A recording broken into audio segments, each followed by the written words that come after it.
Welcome back to Waukesha, Wisconsin, just outside Milwaukee, where voters are deciding today whether to recall Republican Governor Scott Walker. Today's election was sparked by Walker's legislation limiting public workers' collective bargaining power. I talked about that and other topics recently with another national political figure, Indiana Governor Mitch Daniels. He reflected on a similar effort of his own. We took similar steps in Indiana 8 years ago, and yes, we've saved a lot of money, but that was never the main objective, and it hasn't been the main effect. The main effect has been that we are delivering public services, whether it's the protection of children, public safety, the Bureau of Motor Vehicles, on, much more effectively than before. It's very interesting to me that a controversy up there that, as we all understood it, started over government unions. Are they too powerful? That's not what they're arguing about now. Those issues aren't being raised by his opponents now. Must mean something. I think it means that folks have, first of all, seen some reforms actually working up there, beginning to lower costs, keep teachers on the job, things like that Walker said would happen. Does it have national implications, that race in Wisconsin on Tuesday? I think most people feel that it does. This inversion of the historic pattern in which now public employees in the country are paid more than the folks who pay their salaries, have richer benefits, have almost bulletproof job protection, none of which is available to folks in a struggling private economy. So win or lose, I think a lot more people have become aware of this and probably looked closer to home and said, we got any of that going on here? The issue of deficit and debt, it's coming up a lot. Governor Romney's using a debt clock behind him at some events. Do you think that the American public is ready to grapple with that issue in this election? I think the American public's more ready than some of our political class, whom I don't think give the American people enough credit.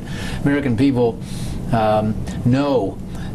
They may not know the numbers and the details, but they can sense and understand that we're in a very dangerous place here. You hear somebody say you can't cut too much at the beginning because you're going to affect the economy right off the bat. If you can't chop right away from the federal government because that will have an adverse effect. Do you buy that? I don't buy that.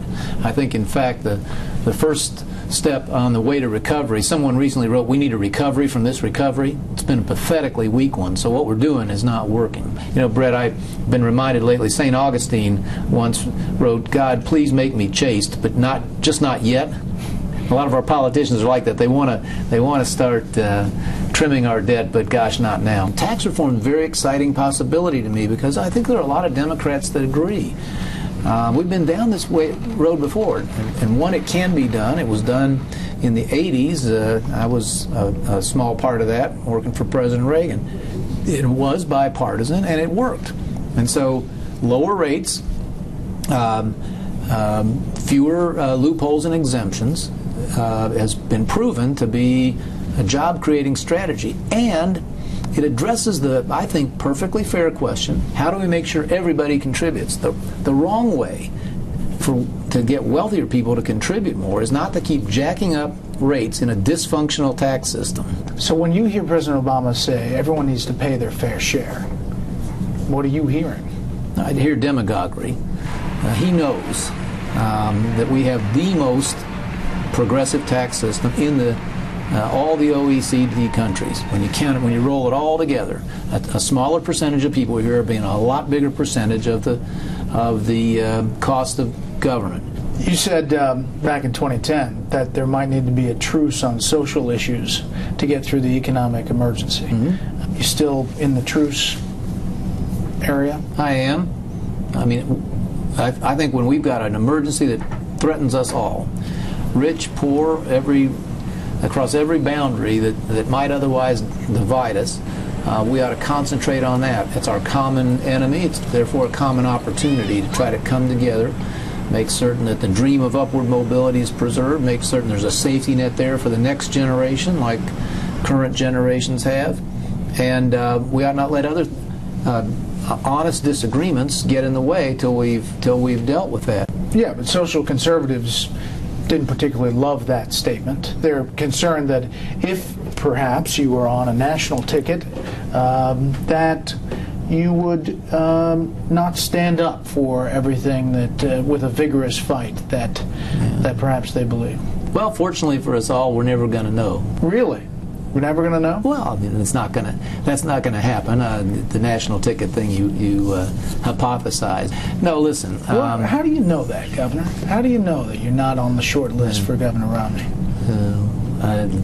Let's just say that I have a strong confidence that the nation will not face that problem. So you're not being vetted? Well, you wouldn't know if you were, but I'm pretty sure no. You have a clock in your office with the days left of your time as governor? Minutes, seconds, hours, yeah. minutes, seconds. Yeah. Because I want to use every one of those days to do what the people of Indiana hired me to do. And that's try to maximize individual opportunity and the chance for people to earn an income, support a family, lead the life America's always promised people. So when that clock is 0000 and your time is up, and you say you're not on the national ticket with Governor Romney, what do you do? Well, something will come up. I know I'll try to stay busy if someone will have me, and we'll let you know first. How's that? That sounds good. Governor, thank you for the time. Thank you, Brett.